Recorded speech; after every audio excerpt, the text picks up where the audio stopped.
Hello there, it's Paul here and welcome on everyone. On my New Year's Day video I also mentioned that I'd been having a rummage around the shed and I come across these little tea lights. Of course we do a lot of light things for Christmas and somebody's comment was simply, well, a tea light can be used all year round. So I'm going to try and make something for this, and my initial thought is I've got a piece of oak here which I've been using for something else.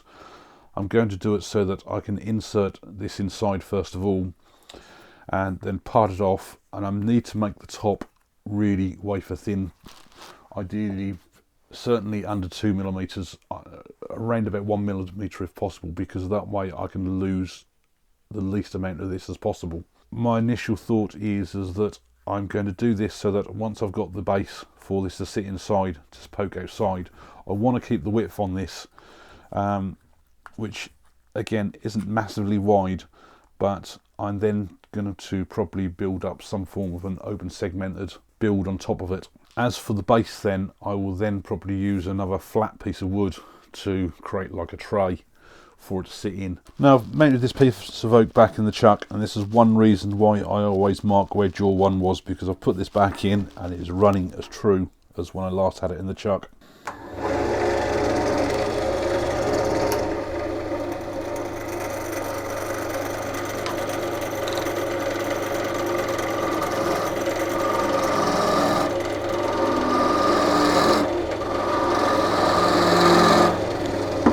Helps if I mark where I'm going to.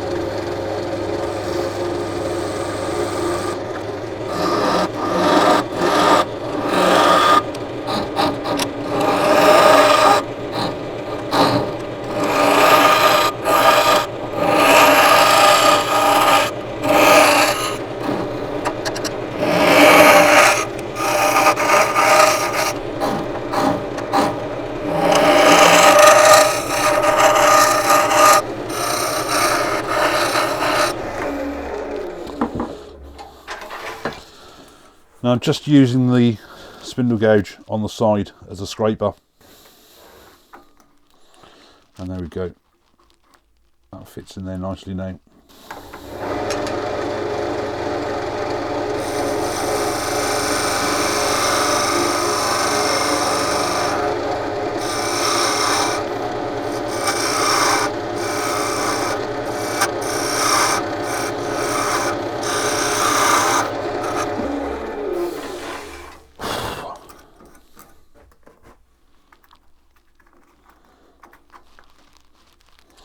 Right, that is totally flush on the bottom there now.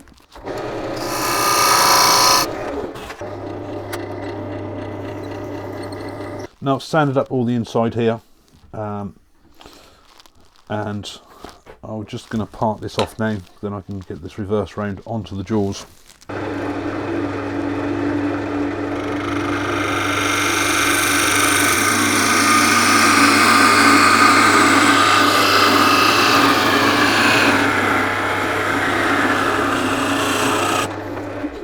Now because I'm going to do some open segmented work on here, I've put on one of my indexing rings. Now next thing here now is to start taking this down to a level to fit this so that this pokes out through the inside.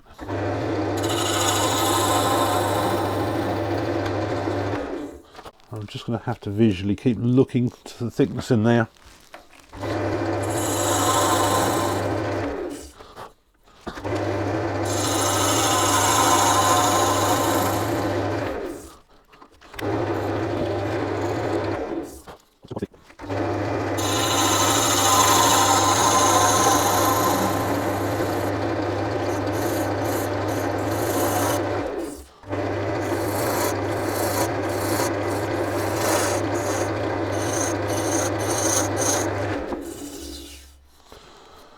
So that's now probably down to about 1 to 2 mil thick on the middle there. So I can drop that in there now, and that pokes out there nicely. And especially with all that white, it just covers up really the likes of the tea light on there. So if I just chalk all this up now, I can initially make sure that this outside surface is flat.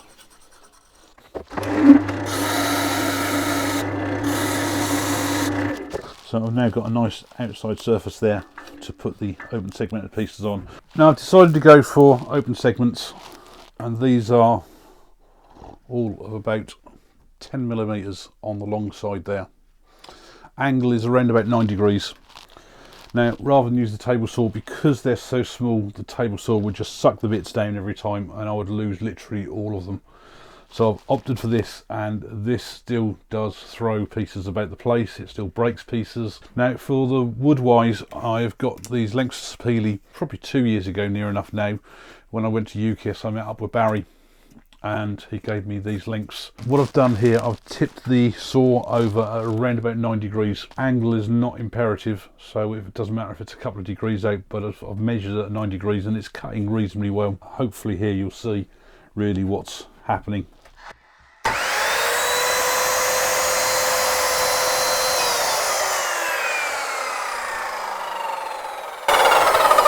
Now, I've got one piece there which is just shattered, and I've got one piece that I've got cut. Got about 75 of these pieces now. They've all been sanded up. Also, for a change, going to use the blue glue from Evo Stick. This is a weatherproof one. It's ideal for outside. Not that this is going outside, but I thought I'd use it to test to see what it comes up like compared to the green I normally use. So the important thing here is to weigh where it glues and fixes so quick, so that you've got a good flat surface on both pieces of wood. And you don't want too much glue on there. I mean, that's probably a little bit too much. Slide it in place and hold it there for 10 to 15 seconds.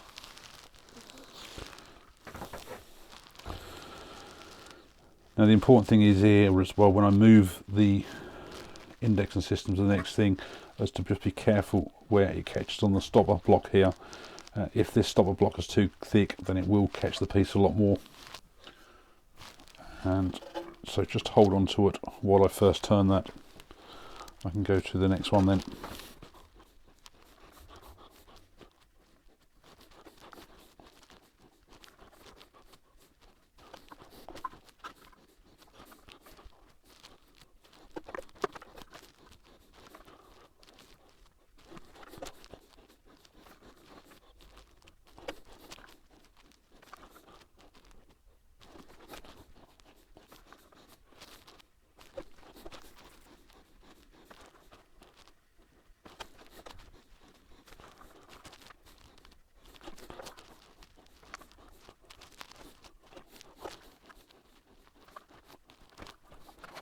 Doing these pieces, I've deliberately done it so that I leave a lot bigger gaps, because there's going to be a tea light inside.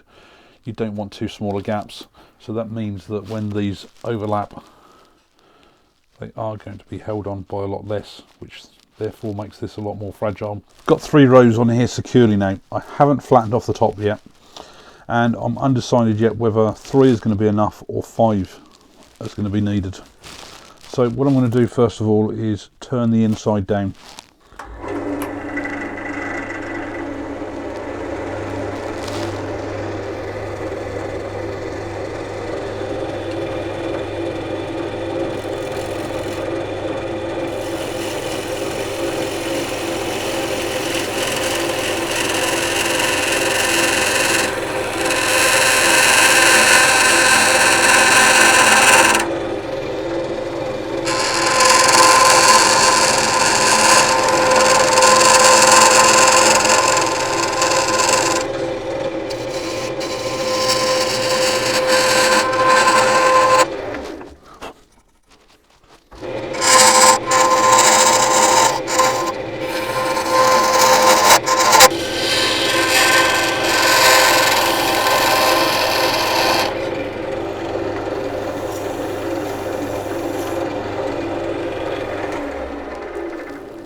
That's about as thin as I'm going to take the inside down. Now I've put a 4th row on here, and these are now held on quite minimally.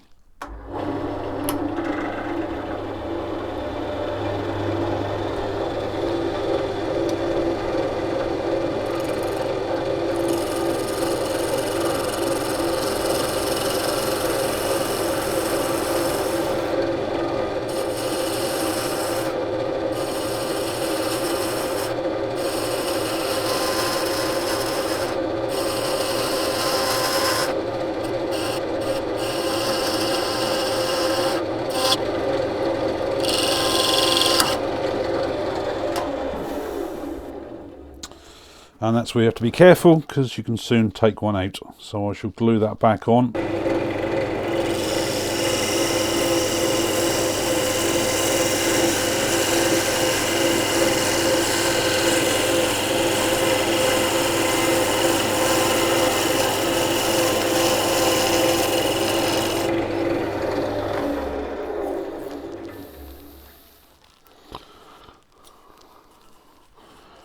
Right, I've got a fairly even thickness on there. It's looking straight inside.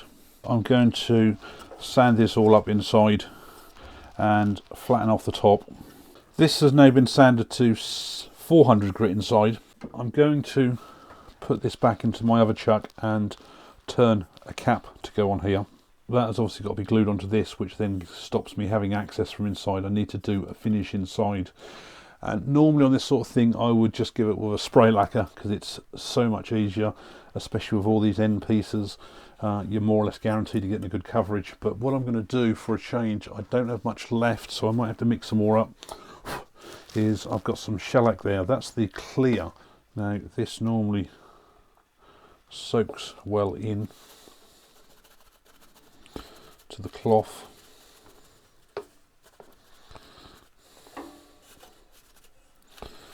And that's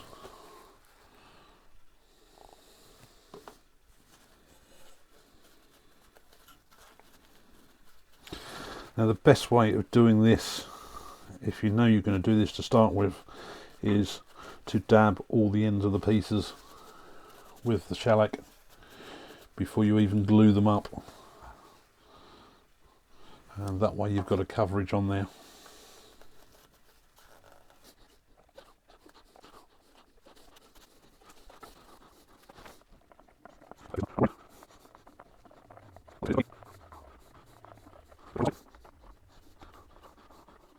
So I've actually got a coverage all over the whole piece now, on the inside and all the edges.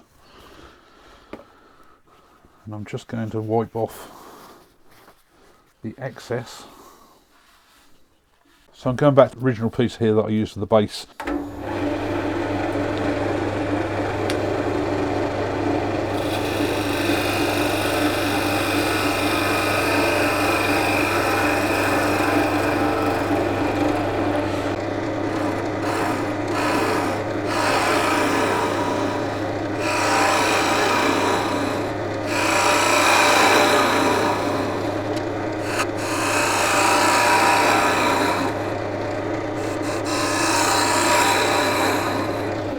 Now I need to sand this up, and I also then need to make sure that this surface is totally flat, so that when it's glued on the top.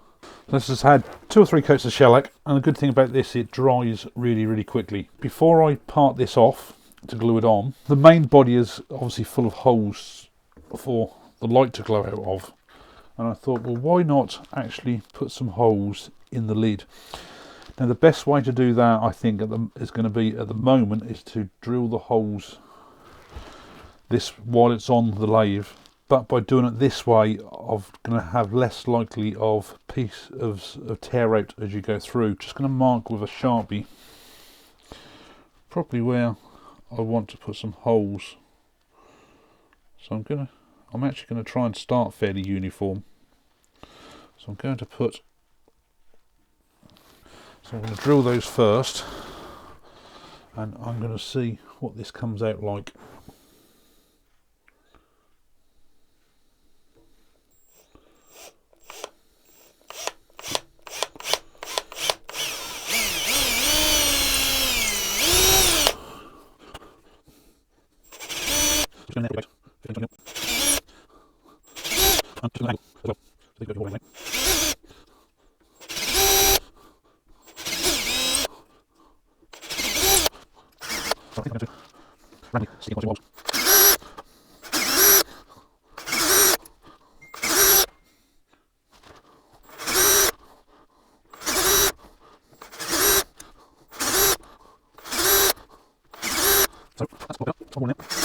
Now the inside's had a few coats of shellac, and it's got a nice sort of sheen to it. So, and I've just sanded off this flat area again, so there's no shellac on there. And I'm just going to part this off, probably just about where this hole, drill hole, comes out here.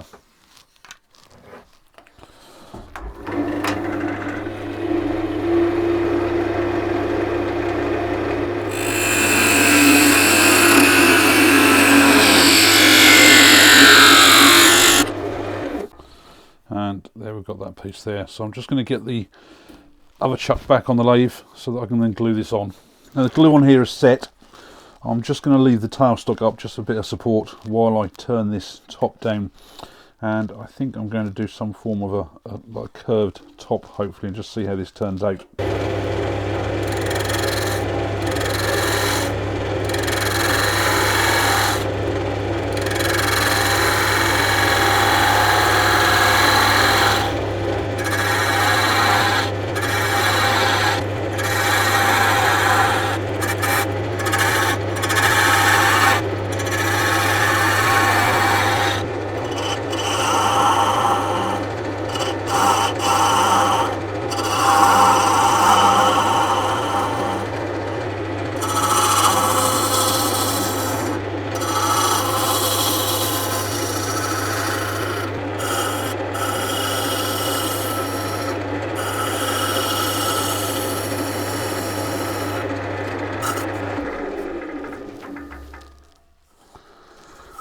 Alright, that's a lot better. So I'm going to get this all sanded up and also then give it a coat of shellac like I did on the inside.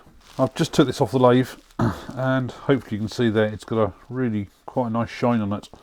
And after I put the initial shellac on, gave it a couple of coats, sanded it back, and then just literally wiped a couple more coats on. So I'm going to make up like a tray for this to sit in, so the tea light itself has got something to sit on inside.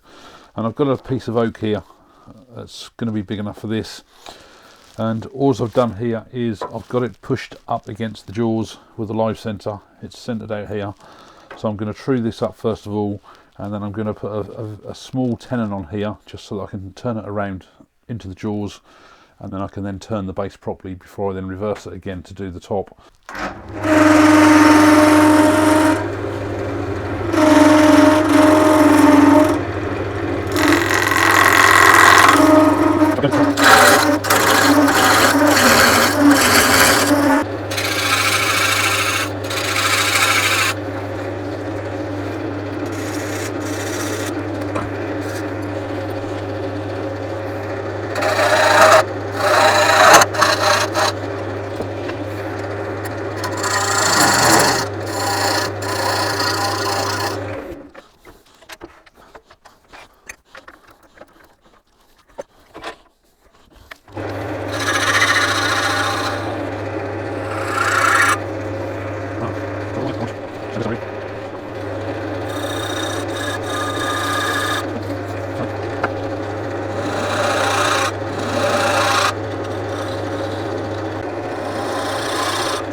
And here is the finished product. Hopefully another good example of really making out of scraps. The only exception was the piece of oak that I had here, which I've used for the base and the top. Just a piece of oak boarding for effectively for the tray. But really the open segmented pieces was from these little pieces of wood that Barry gave me when I went to UKS a couple of years ago. Also decided, because I'd got the open segmented area around the top, that when I did the base I would randomly drill all the holes on there. So I thought it would add sort of like just that extra dimension of the light spray coming out of the top. For glue wise, I went for my blue Evo stick, which is an outdoor glue, so it's ideal for where you're going to get things with moisture content. And the only reason I tried this, I wanted to see how well it did with the open segmented pieces, and I've got to say it glued just as well as my normal green glue. To the finish wise with the shellac, and I've got to say I'm really impressed with this. It's straightforward shellac that I've mixed up myself, just shellac flakes in methylated spirits, or denatured alcohol as you'd call it, over across the pond. And all I've literally done is wipe it on with the paper towel. There's been no spinning up with the friction polish, with the shine juice and everything. I gave it a couple of coats because it was on bare wood. It's raised the grain like you'd expect, sanded it back down, gave it another 2 or 3 coats. So I then gave it a gentle sand over with some 1200 grit after it sort of dried, and it does only take probably about 20 minutes to, if that, to cure. And at that point then I just gave it another very gentle coat, and hopefully, I mean, I don't know how well it shows on the camera here, but it does actually have a nice sort of semi-gloss finish to it, so it's come up with a really nice finish. So hopefully this has given you some ideas. Hopefully this is something fairly unique again with using the tea lights. Thanks a lot for watching.